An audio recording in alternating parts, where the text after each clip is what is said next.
Assalamualaikum. Halo Gibahaners, gimana? Apakah kalian sudah mendapatkan materi gosip penerangga hari ini? Masih bersama dengan saya, Abi0607. Semoga kabar kalian baik-baik saja dan rezeki Anda saya tetap lancar. Amin. Kali ini saya akan merangkum alur film Malik, sebuah film yang menggambarkan kekejaman politik menggunakan isu SARA, di mana komunitas Islam yang dipimpin oleh Sulaiman bersitegang dengan komunitas Kristen di bawah kendali David, iparnya sendiri. Situasi ini kemudian dimanfaatkan oleh para kolektor dan elit politik yang tak bermoral demi mendapatkan sebuah harta dan tahta. Keponakannya yang bernama Freddy, anak dari David, kembali dikambing hitamkan oleh polisi. Freddy dikirim ke penjara bawah tanah untuk membunuh Sulaiman, pamannya sendiri. Permusuhan, pembantaian, kerusuhan akan membuat emosi dan adrenalin kita terpacu di setiap adegannya. Seperti apa pendahuluan, latar belakang, isi dan kesimpulan filmnya? Kita langsung saja cek alurnya. Yo, let's go!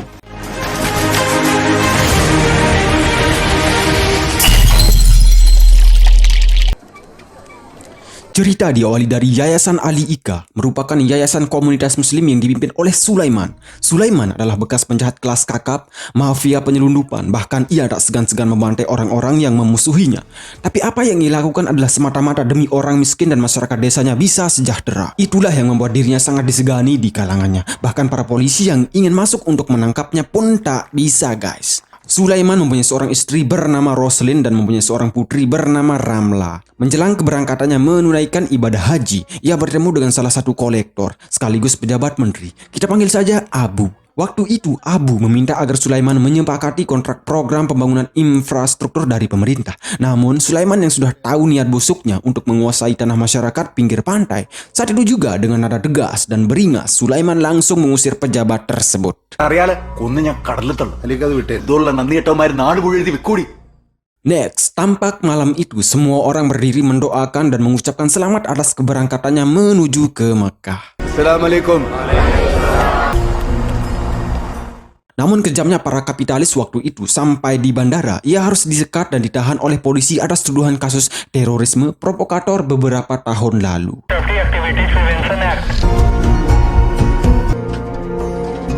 Inspektur polisi yang menangani kasusnya pun segera menemui ibunya untuk bersedia dijadikan saksi.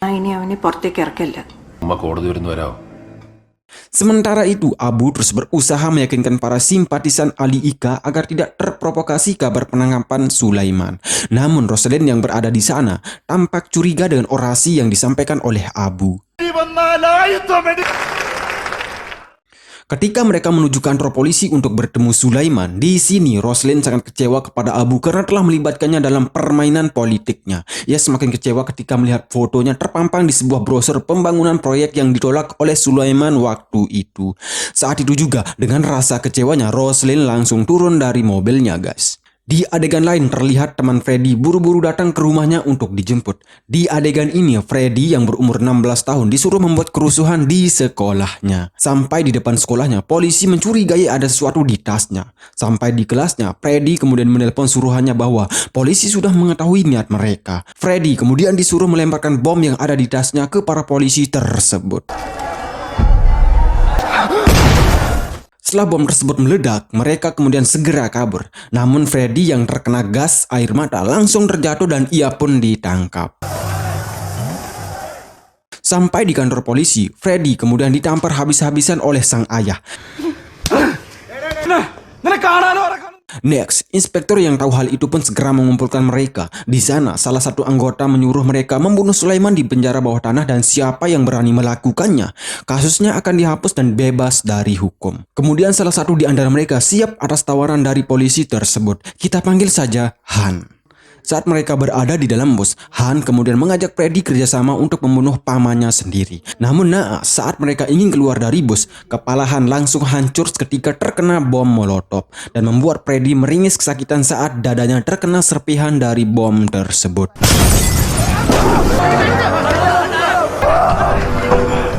Sementara itu, para polisi mengesalkan atas kebocoran informasinya terkait pengeboman itu. Di sini, para polisi merencanakan agar Sulaiman tidak sampai ke pengadilan, dan jalan satu-satunya adalah Freddy.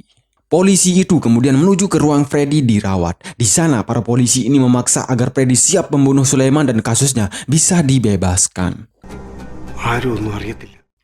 Next, terlihat Roslyn duduk di sebuah kursi tunggu untuk bertemu dengan kepala kepolisian. Setelah Abu dan polisi bicara empat mata, Roslyn kemudian disuruh masuk. Di sini, Roslyn diberitahu oleh polisi tersebut bahwa Sulaiman akan dipindahkan ke sel isolasi VIP. Merasa curiga, Roslyn sempat protes dan tidak menyetujuinya. Abu terus meyakinkannya, namun Roslyn tak menggubrisnya dan ia langsung pulang. Sepulang dari kantor polisi, Roslyn kemudian menuju lapas tahanan untuk bertemu dengan suaminya. Di sini, sang istri menyalahkan Sulaiman karena terlalu percaya dengan Abu. Roslyn juga memberitahukan bahwa ibunya akan menemui Freddy untuk menceritakan masa lalunya dan meminta Freddy membunuh dirinya atas suruhan para polisi. Namun Sulaiman yang sudah merasa dirinya di jalan yang benar, tidak merasa takut sama sekali. Waktu itu, Ibu Sulaiman menemui Freddy di ruangannya. Di sini, ia meminta agar Sulaiman dibunuh. Di sini, Ibu Sulaiman akhirnya menceritakan siapa sebenarnya Sulaiman. Dan beginilah asal-muasal kisahnya. Beberapa puluh tahun yang lalu terjadilah virus yang sangat mematikan. Waktu itu keluarganya terjangkit virus tersebut. Sang ibu kemudian membawanya ke sebuah masjid di sebuah desa terpencil. Sulaiman yang waktu itu masih berumur 6 tahun, nyawanya tak tertolong. Namun Tuhan berkata lain. Ketika ia dimakamkan, ia kembali bernafas alias kembali hidup alias mati suri. Kemudian marbot masjid tersebut memberikan mereka sebuah gubuk kecil untuk ditempati. Sang ibu kemudian disuruh mengajar di sebuah yayasan Kristen bernama Saint Thomas. Jadi pada waktu itu Islam dan Kristen masih bersatu guys. Cuman yang membedakannya adalah keyakinan di hati mereka. Sulaiman kemudian tumbuh menjadi anak-anak seperti biasanya hingga ia berusia remaja. Saat mereka pulang sekolah, David, Ahmad, dan Franciscus dipanggil oleh pendeta. Ketika Sulaiman menunggunya di pinggir pantai, Sulaiman melihat salah satu temannya digandeng kesakitan. David pun menceritakan bahwa mereka telah dihukum gara-gara toilet sekolahnya tidak dibersihkan secara bersih. Mendengar hal itu, Sulaiman langsung mencari pendeta tersebut dan menyekapnya di toilet tersebut. Atas kasus itu, Sulaiman terpaksa harus masuk penjara dan berhenti sekolah. Setelah keluar, mereka kemudian menjadi pengedar dan penyelundup ganja. Keluar masuk penjara adalah hal yang biasa. Setelah dewasa, mereka kemudian bekerja di bawah kendali Tuan Chandran, merupakan mafia di desanya. Saat itu, Roslyn, adik David, adu mulut dengan Tuan Chandran. Karena mereka sebagai penjual kecil-kecilan merasa sangat dirugikan oleh kebijakannya. Semenjak perseteruan itu, mereka bukan anak buah Chandran lagi. Next, suatu ketika Sulaiman melihat tumpukan sampah di area masjid. Mendengar cerita dari marbotnya yang bernama Mosaka bahwa tanah masjid mereka dijadikan tempat pembuangan sampah oleh orang-orang kaya, Sulaiman sangat marah. Malam itu juga Sulaiman langsung menyuruh anak-anak gelandangan mengumpulkan sampah-sampah tersebut dan mengembalikan ke pemiliknya. Alika. Keesokannya, Sulaiman langsung dicari dan dibawa ke kantor polisi. Di sana, ia disiksa habis-habisan dan setelah disiksa, dirinya dibuang ke tempat sampah.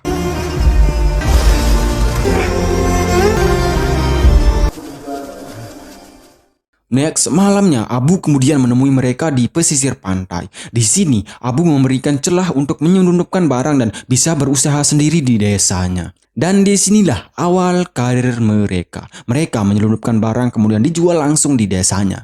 Hari demi hari, bulan demi bulan, mereka pun menjadi sukses. Wow.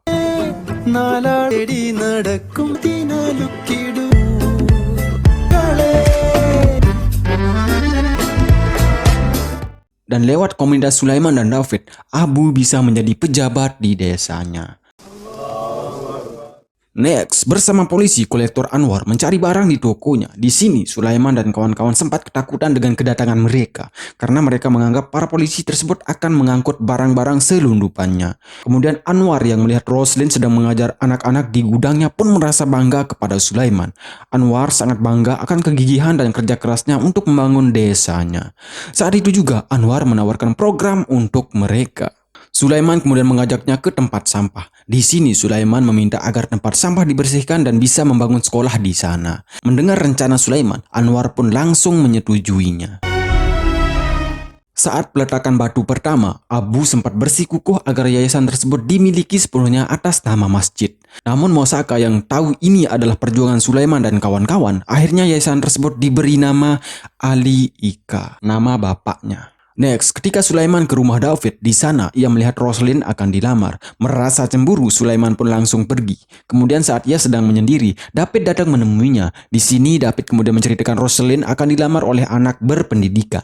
Tidak ingin kehilangan Roslyn, Sulaiman kemudian langsung melontarkan niatnya kepada David bahwa ia akan menikahi Roslyn. David yang mendengar hal itu pun sangat setuju. Next, mereka kemudian menuju ke tempat mereka sekolah dulu. Di sana David meminta agar pendeta bisa hadir dalam peresmian sekolah mereka. Di sini Sulaiman juga menemui sang ibu untuk menceritakan bahwa ia telah membangun sekolah atas nama ayahnya.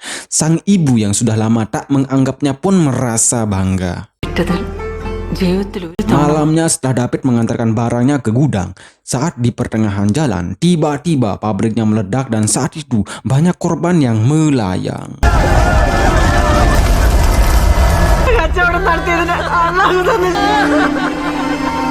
Abu kemudian membisikkan kepada Sulaiman bahwa yang melakukan ini semua adalah Chandran untuk balas dendam. Sulaiman dan kawan-kawannya pun langsung mengintai dan mencari keberadaan Chandran. Setelah mendapatkan Chandran, tanpa ampun Sulaiman langsung menikamnya hingga tewas.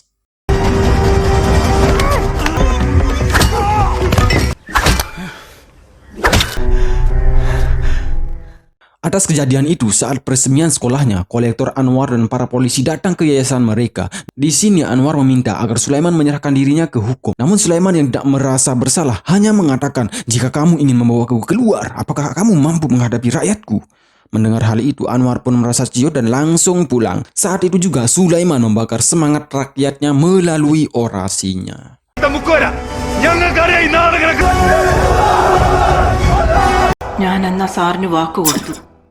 Jadi begitulah awal mula cerita dari Sulaiman ini guys ya, saat ibunya menceritakan semuanya ke Freddy. Oke, kita lanjut ke adegan selanjutnya. Ibu Sulaiman juga menceritakan bahwa sekolah yang ia ingin hancurkan adalah sekolah yang dibangun dari jerih Sulaiman dan ayahnya sendiri. Mendengar hal itu, polisi segera mengeluarkan sang ibu dari ruangan Freddy, sedangkan Freddy hanya bisa terdiam. Next, Freddy kemudian menelpon sang ayah untuk meminta bantuan. Di sini Freddy menceritakan bahwa polisi menyuruhnya untuk membunuh Sulaiman pamannya sendiri. Di adegan lain terlihat pengawal setia Sulaiman memberikan sebuah pistol untuk diselundupkan ke lapas tempat Sulaiman diisolasi. David kemudian segera menemui sang anak di lapas, dan di sini David menceritakan hubungan dirinya dengan Sulaiman, dan beginilah ceritanya. Setelah membunuh Chandran waktu itu, Sulaiman, David, dan Roslyn pindah ke sebuah pulau untuk menghindari kejaran polisi. Di pulau ini, Sulaiman dan Roslyn akhirnya melangsungkan pernikahan.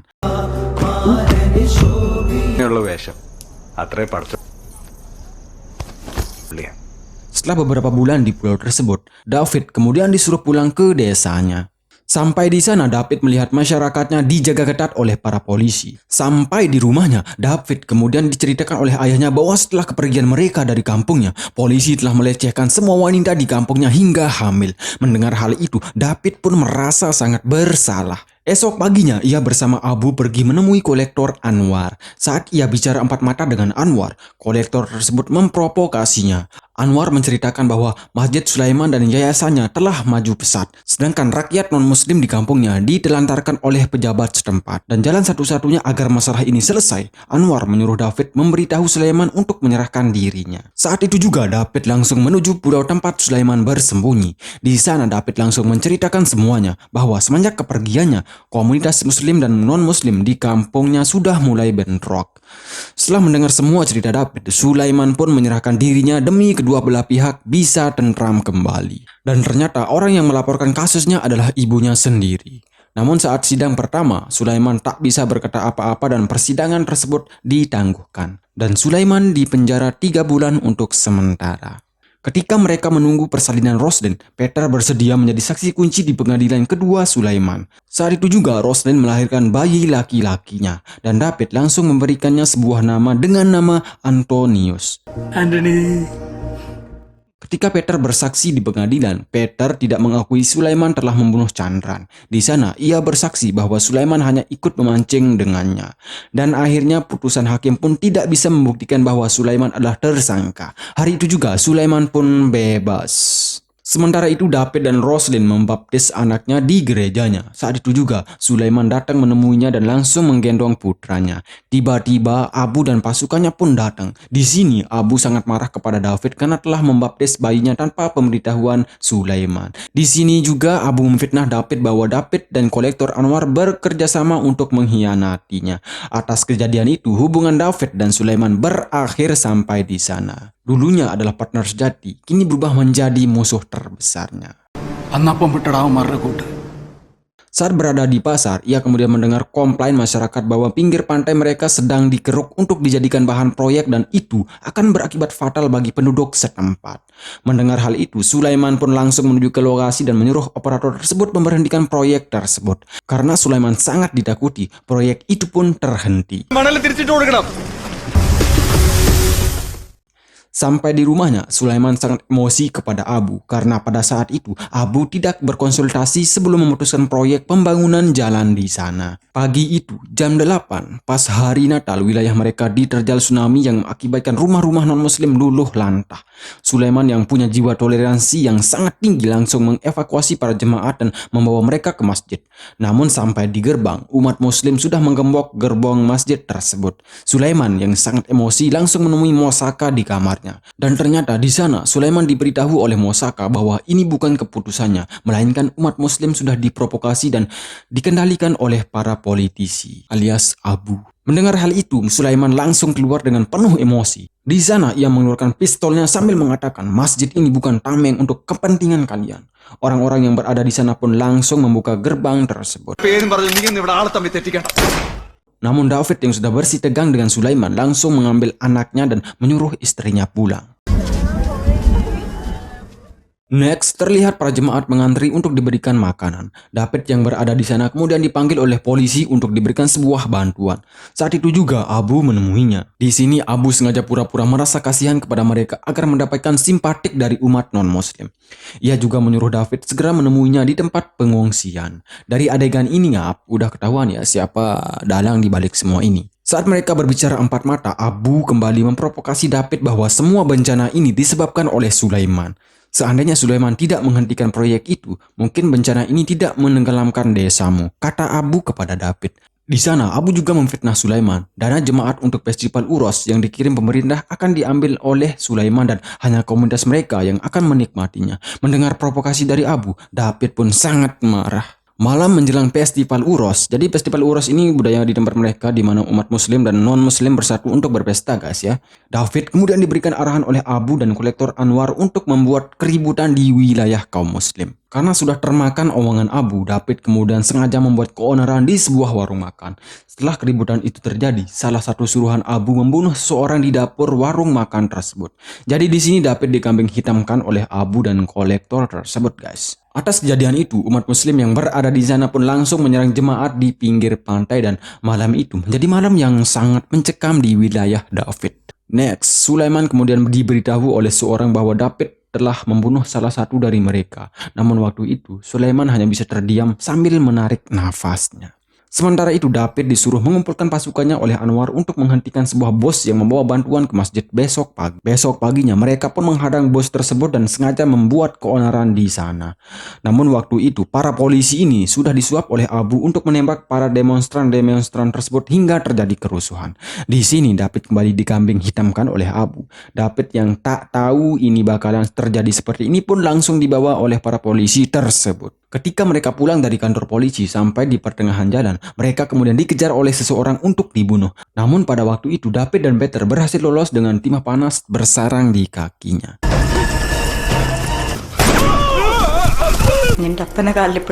Jadi begitulah cerita hubungan David dengan Sulaiman guys ya. Jadi kesimpulan di ceritanya ini, David ini mengira dirinya telah dikhianati oleh Sulaiman, padahal David sendiri sudah diprovokasi oleh Abu. Jadi begitulah ceritanya. Mendengar cerita dari sang ayah, Freddy sangat marah dan pada waktu itu juga sang ibu menyuruh anaknya ini untuk balas dendam. Next, ketika Abu menemui Sulaiman di dalam lapas, Sulaiman sangat emosi kepadanya. Semenjak dirinya ditahan, Abu melelang tanah masyarakat pinggir pantai untuk dijadikan proyek dan meraup untung banyak dari proyek tersebut. Dan kini Sulaiman pun tahu siapa dalang di balik penangkapan dirinya. Di adegan lain terlihat Freddy diajarkan bagaimana cara ia akan membunuh pamannya sendiri itu oleh polisi suruhan Abu. Tak berserang lama, polisi tersebut ditelepon oleh Abu untuk membawa Freddy ke hadapannya. Di sini Freddy kembali diprovokasi hingga emosinya tersulut. Abu kembali memfitnah Sulaiman bahwa pamannya itu telah membuat umat Kristen melarat. Dan jalan satu-satunya agar mereka sejahtera kembali adalah membunuh Sulaiman. Next, Freddy kemudian dipindahkan ke sel tempat Sulaiman ditangkap. Di sini Sulaiman mencoba menjelaskan apa yang telah terjadi. Freddy yang tidak tahu akar masalahnya seperti apa, saat itu juga ia langsung mendorong pamannya. Ketika Sulaiman sedang sholat, dengan hati-hati Freddy langsung melilitkan sebuah kain ke leher sang paman untuk dibunuh. Namun pada waktu itu Sulaiman berhasil melepaskan tangan Freddy di lehernya dan langsung mengambil sebuah pistol di bawah kasurnya. Tapi di sini Sulaiman tidak menembaknya karena ia tahu bagaimana rasanya kehilangan seorang anak. Dan di adegan ini Freddy kemudian kembali diceritakan oleh sang paman bagaimana sih kisah yang sebenarnya. Jadi pada waktu itu ketika mereka sedang merayakan festival Uros, tiba-tiba polisi menyerang mereka dengan brutal dan terjadilah kerusuhan yang sangat mencekam antara Muslim dan Kristen. Dan pada waktu itu juga putra Sulaiman yang seusia dengan Freddy mati tertembak oleh polisi. Pada waktu itu juga kolektor Anwar ditabrak lari oleh seseorang. Kemudian ketika Abu ditanya soal kerusuhan ini, ia tidak tahu apa-apa. Malah di sini ia menjelek-jelekkan David dan kaum Kristen. Namun pada waktu itu Sulaiman belum tahu guys ya bahwa mereka sedang diadu domba oleh Abu. Setelah mendengar cerita yang sebenarnya dari Sulaiman, Freddy terlihat sedih dan tidak bisa berkata apa-apa. Namun ketika pamannya ingin berdiri, tiba-tiba pamannya itu tersungkur lemas di pangkuannya. Ia pun segera meminta bantuan agar pamannya itu bisa ditangani dokter. Namun siapa sangka perawat tersebut langsung melilitkan tali itu guys. Itu dah ke leher Sulaiman hingga tewas. Sementara Freddy hanya bisa terdiam melihat sang paman dibunuh. Tamat, ending yang tidak jelas. Oh, jadi sepertinya film ini ada lanjutannya guys ya, karena setelah media mengumumkan kematian Sulaiman dengan cara bunuh diri, masyarakat Ali Ika tidak percaya begitu saja. Semua warga berkonspirasi bahwa Sulaiman dibunuh secara berencana atau pembunuhan berencana. Kemudian Freddy, ketika terbebas dari penjara, ia langsung menuju ke Yayasan Ali Ika melihat Abu sedang pidato. Freddy yang sudah tahu siapa Abu sebenarnya, waktu itu juga ia langsung melemparinya hingga terjadi kericuhan. Jadi kemungkinan besar Freddy ini akan balas dendam kepada Abu dan polisi yang sudah memprovokasi masyarakat muslim dan non-muslim. Kemudian siapakah sebenarnya perawat yang sudah membunuh Sulaiman tersebut? Lalu apa hubungannya dengan kasus ini? Dan setelah pimpinan Yayasan Ali Ika dibunuh, siapakah penggantinya? Apakah Freddy, Roslin, Ramla anak Sulaiman, atau Abu Lahab? Kita nantikan saja di Malik 2. Bye-bye, terima kasih.